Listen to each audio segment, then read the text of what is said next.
जो उधार लेकर भी सीना ठोक कर खड़ा हो जाए, उसे यह समझाना पड़ता है कि कर्ज दया नहीं होता और सब्र को कमजोरी समझने की कीमत चुकानी पड़ती है।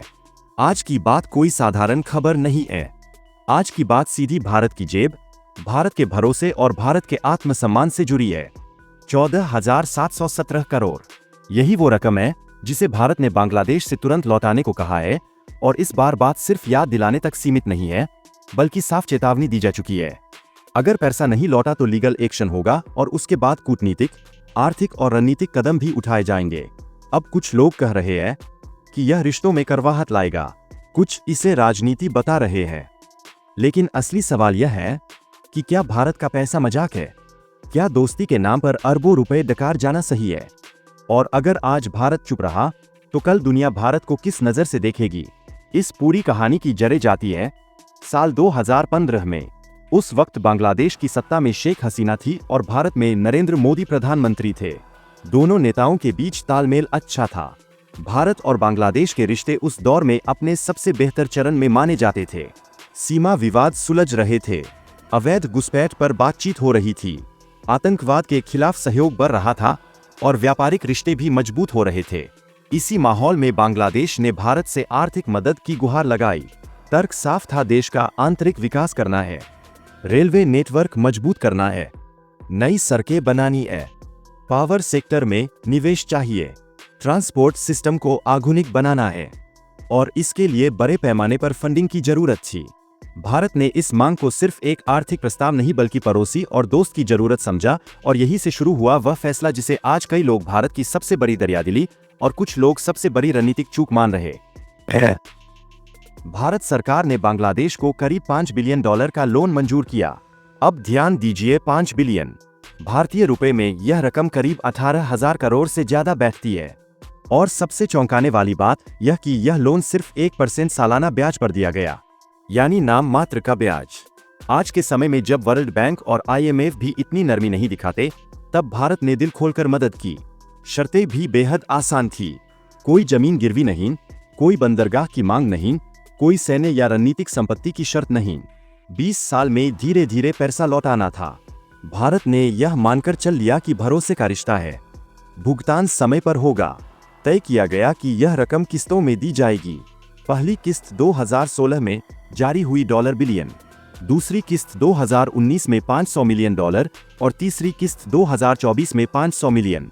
यानी 2016 से लेकर 2024 तक भारत ने चरणबद्ध तरीके से बांग्लादेश को अरबों डॉलर सौंपे।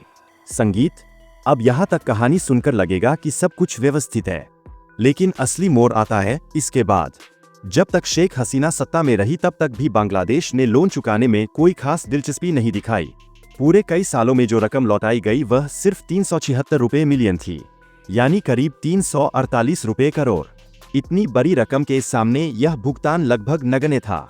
इसके बाद बांग्लादेश में सत्ता परिवर्तन हुआ। भारत को उम्मीद थी कि नई सरकार पुराने समझौतों का सम्मान करेगी, लेकिन हुआ इसका उल्टा। भारत ने पहले शालीनता से संपर्क किया, आधिकारिक लेटर भेजे गए, फिर ईमेल्स गए, फिर रिमाइंडर भेजे गए। पिछले 6 महीनों से भारत लगातार बांग्लादेश को याद दिला रहा है कि लोन की किस्त बकाया है, लेकिन जवाब या तो बिल्कुल नहीं आया या फिर तालमटोल भरा। यूनुस सरकार का तर्क है कि बांग्लादेश की आर्थिक हालत बेहद खराब है, सरकारी खजाना खाली है, देश आर्थिक संकट से जूझ रहा है, इसलिए अभी भारत को भुगतान करना संभव नहीं है। लेकिन यही वो जगह है जहां पूरी कहानी पर सवालिया निशान खड़े हो जाते हैं। अगर बांग्लादेश के पास पैसे नहीं हैं, तो हाल ही में तुर्की से करोड़ों रुपए के अत्याधुनिक ड्रोन कैसे खरीदे गए? अगर देश की हालत इतनी खराब है, तो रक्षा सौदों के लिए फंड कहां से आया?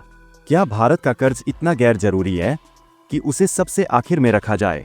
भारत ने कभी नहीं कहा कि एक साथ पूरा पैसा लौटा दो, किस्तों में भी चलेगा, लेकिन कम से कम ईमानदारी तो दिखाई जाए। संवाद तो हो, जवाब तो आए, लेकिन यहाँ तो हालात ऐसे हैं जैसे भारत का पैसा किसी का एहसान ही नहीं था। अब भारत का सब्र जवाब दे रहा है और यही वजह है कि सख्त रुख अपनाने की तैयारी हो चुकी है। रिपोर्ट्स के मुताबिक अगर बांग्लादेश ने जल्द भुगतान शुरू नहीं किया तो भारत कई स्तरों पर दबाव बनाएगा। सबसे पहले कूटनीतिक स्तर पर असर दिखेगा। बांग्लादेश को कुछ अहम आर्थिक और रणनीतिक प्राथमिक संगीत सूचियों से बाहर किया जा सकता है। टेक्निकल और डेवलपमेंट सपोर्ट पर रोक लग सकती है। भारत की मदद से बांग्लादेश में जो भी इंफ्रास्ट्रक्चर और पावर प्रोजेक्ट्स चल रहे हैं उन्हें रोका जा सकता है। आगामी भारतीय बजट में बांग्लादेश के लिए रखी गई आर्थिक सहायता में कटौती हो सकती है। भविष्य में किसी भी तरह की नई फंडिंग या सॉफ्ट लोन पर पूरी तरह ब्रेक लग सकता है। मतलब साफ है, अब दोस्ती की एड में फ्री फंडिंग नहीं होगी। यहाँ पर एक तुलना बार बार सामने आती है चीन की। चीन लोन देता है लेकिन बदले में गारंटी लेता है, जमीन, बंदरगाह, एयरपोर्ट या फिर लंबी लीज। अगर पैसा नहीं लौट आया तो कब्जा तय। श्रीलंका का हम्बनटोटा पोर्ट इसका सबसे बड़ा उदाहरण है। भारत ने ऐसा नहीं किया। भारत ने बिना किसी गारंटी के पैसा दिया, भरोसे पर दिया, और आज वही भरोसा संगीत भारत के लिए चुनौती बन गया है। लेकिन क्या भारत को अब भी चुप रहना चाहिए? क्या सिर्फ इसलिए कि बांग्लादेश पड़ोसी है? भारत अपने 14,717 करोड़ छोड़ दें। क्या टैक्स देने वाली जनता से यह कहना सही होगा कि उनका पैसा अब वापस नहीं आएगा?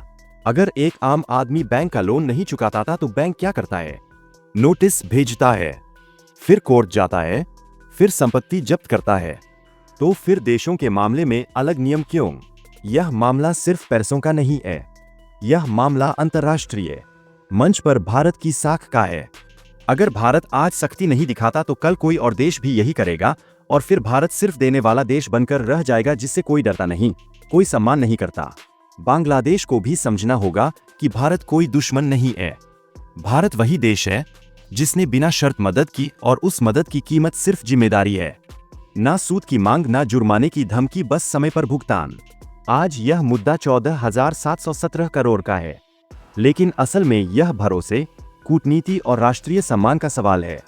तो दोस्तों, यही है भारत और बांग्लादेश के बीच 14,717 करोड़ के लोन को लेकर पूरा मामला, जहां एक तरफ भारत अपने टैक्स पेयर्स का पैसा वापस मांग रहा है, वहीं दूसरी तरफ बांग्लादेश की चुप्पी कई सवाल खड़े कर रही है।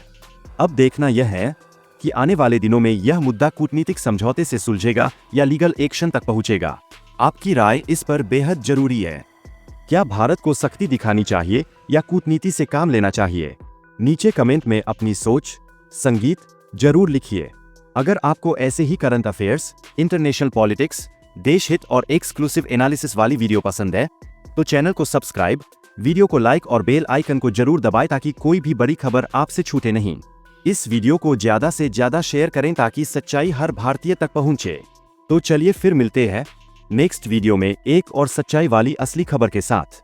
जय हिंद, जय श्री राम।